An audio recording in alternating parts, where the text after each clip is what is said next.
Bonjour à tous. Aujourd'hui, je reçois une personnalité du monde des lettres. Alors, on est à Saint-Germain-des-Prés, 6e arrondissement, donc je ne pouvais pas faire autrement que recevoir quelqu'un qui connaît particulièrement bien ce milieu. Emmanuel Pierrat, bonjour. Bonjour. Vous êtes avocat, spécialiste de la propriété intellectuelle, auteur de romans, auteur d'essais, spécialiste de la littérature érotique, et j'en passe. Vous passez dans des émissions de télé, de radio.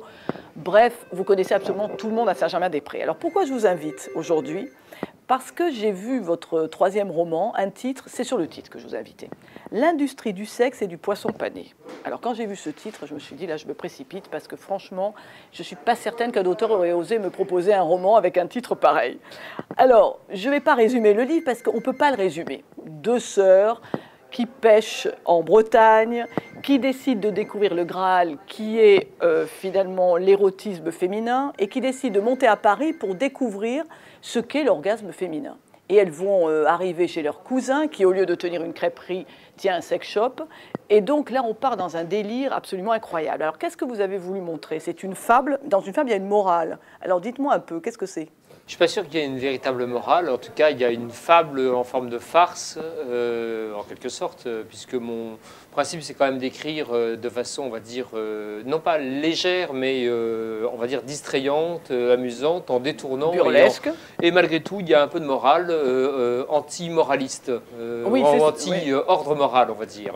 Voilà. Donc c'est vrai que mes jumelles, elles sont chargées en quelque sorte de dégommer un certain nombre de poncifs et un certain nombre de conservatismes en matière de sexualité. Alors, j'utilise pour ça tout un tas d'artifices qui m'amusent beaucoup. Il s'avère que ma mère est bretonne, donc c'est ça la Bretagne, hein. Oui, c'est ça. Gaël et Gwenaël. Donc j'y suis allé en réglant quelques comptes, on va dire personnels avec mes origines. Oui, voilà, la Bretagne, oui, on voit très bien que voilà, il y a quand même les origines bretonnes, les travers des Bretons, et on arrive à Paris, c'est pas mieux. Hein. Non, c'est pas mieux. Et puis je me suis amusé, comme je suis avocat et normalement je suis chargé d'enlever et de censurer tout ce qui peut poser problème à la vie privée des uns et des autres dans un roman ou dans un essai. Donc tous les noms des personnages sont réellement des gens que je connais, oui, donc, qui sont mes amis par ailleurs. Décryptage. Donc qui tiennent une boîte SM, qui tiennent une boîte à partous, qui vont voilà, avoir un club échangiste ou quoi que ce soit. Donc tous ces braves gens qui figurent dans le roman sous forme de personnages de fiction se sont reconnus et ils ont pris ça comment? Ah, très bien. Il n'y a que ma chère mère qui a eu ça, je comprends un peu de mal oui, je comprends que votre mère était peut-être un peu choquée quand même. Non, elle a mis un petit moment à adopter en quelque sorte le livre et puis finalement... alors qu'est-ce que vous voulez nous montrer dans ce livre-là? Qu'on est une société déjantée ou qu'on est une société rigoriste ou qu'on ne comprend rien à la sexualité?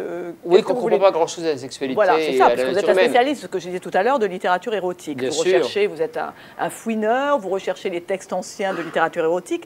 Donc tout ça a une espèce d'unité quand même dans ce que vous faites. Bien évidemment. En plus, mes jumelles, elles démarrent avec une quête éperdue de la sexualité, tout simplement parce qu'elles sont orphelines au début. Elles sont sur un bateau, elles passent leur temps en mer, en quelque sorte. Il faut dire quand même qu'elles sont déniaisées d'une manière un peu brutale. Oui. Donc effectivement, elles vont avoir cette quête-là.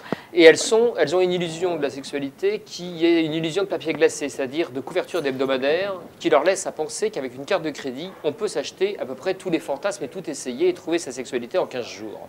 Et donc c'est ce qu'elles vont tenter de faire en un voyage parisien en quelque sorte, voilà, c'est ça, une fois le bateau à cale sèche. Bon, mais merci beaucoup Emmanuel Pierrat. Alors écoutez, vous le lisez, vous allez tout comprendre sur la sexualité, vous allez découvrir que ça ne se passe pas en Bretagne mais à Paris, je suis désolée pour les Bretons, et à la semaine prochaine.